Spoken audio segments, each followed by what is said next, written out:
أسمو وأجتاز السماء جلالا فأزيد أسراب الغيوم جمالا وألون الدنيا بأجمل بسمة وأكون للخير العميم مثالا أسمو وأجتاز السماء جلالا فأزيد أسراب الغيوم جمالا وألون الدنيا بأجمل بسمة وأكون للخير.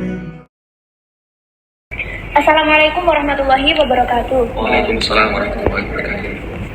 Teman-teman, jadi pada hari ini kita akan melakukan wawancara bersama Kak Zidan sebagai remaja masjid. Tema yaitu bagaimana membumikan agama Islam di Indonesia dan subtema Islam serta teknologi digital. Jadi langsung saja untuk pertanyaan pertama. Kak, mengapa media sosial itu menjadi sarana efektif untuk berdakwah di zaman modern sekarang? Ya, oke, langsung saja. Mengapa kok media sosial itu menjadi media yang efektif? Nah, seperti yang kita ketahui saat ini kan media yang paling utama kan kita sering menggunakan entah itu TikTok, Instagram dan sebagainya. Ya, aku rasa itu lebih efektif karena daripada kita yang harus datang ke masjid ini kan agak mager ya. Jadi kita kan lebih menyebarkan agamanya itu lewat konten baik di TikTok. Jadi lebih efektif sih. Karena kita kan juga biasanya itu lebih suka yang singkat-singkat aja kan. Kayak TikTok, scroll kan lebih efektif juga. Untuk pertanyaan selanjutnya, apa aja sih tantangan yang dihadapi saat menyebarkan dakwah di media sosial, terus solusinya gimana? Kalau tantangan yang selama ini aku rasakan sih mungkin seringkali itu banyak perbedaan pandangan.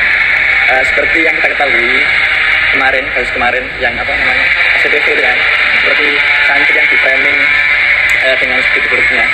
Itu kan ada beberapa pendapat yang bahwasanya kayak santri itu memang kerja barokah, akan tapi ada juga yang berpendapat bahwasanya itu tuh gagalusme dan sebagainya. Nah, itu yang sangat saya rasakan karena ya gimana ya, kita memang tidak bisa menyatukan pandangan mereka. Jadi kalau saya ya udahlah, kita ambil positifnya, yang mungkin tidak sependapat dengan kita ya sudah diberikan saja gitu. Terus mungkin lainnya itu karena di media sosial sekarang itu banyak sekali konten-konten yang kurang bermanfaat. Jadi seringkali konten kita itu susah untuk FYP-nya. Jadi mungkin ya seperti di masjid sendiri kan ada masjidnya, ada Instagramnya kan. Itu kita untuk mencapai FYP itu sangat susah. Jadi ya udahlah, kita intinya itu ya berjuang aja, intinya sering upload komen aja. Untuk masalah FYP itu ya berjuang aja lah, intinya udah berjuang, udah berusaha untuk masalah hasil nanti kita serahkan orang yang atas. Mulai juga kan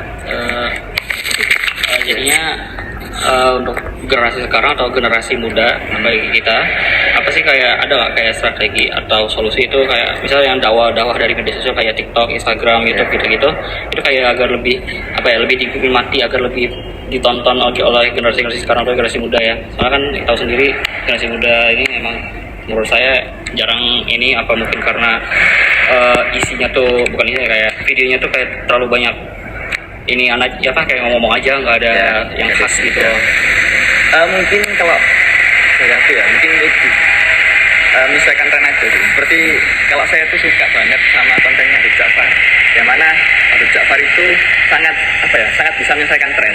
Jadi dari misal sekarang trennya kayak vintage misal, nah beliau itu bisa membahas misal fashion. Beliau itu bisa memasukkan fashion untuk berdakwah. Jadi kita menyesuaikan tren yang ada agar bisa narik audiens kita gitu.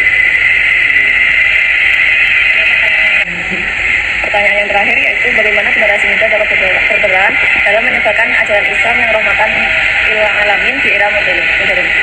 Ya, mungkin kembali lagi yang tadi ya, karena sekarang zamannya medsos ya, digital ya, mungkin kita bisa lebih banyak lagi menyebarkan konten-konten Islam, itu ya konten sederhana seperti ajakan untuk datang ke masjid atau konten-konten seperti hal-hal sunnah yang bisa dilakukan di masjid.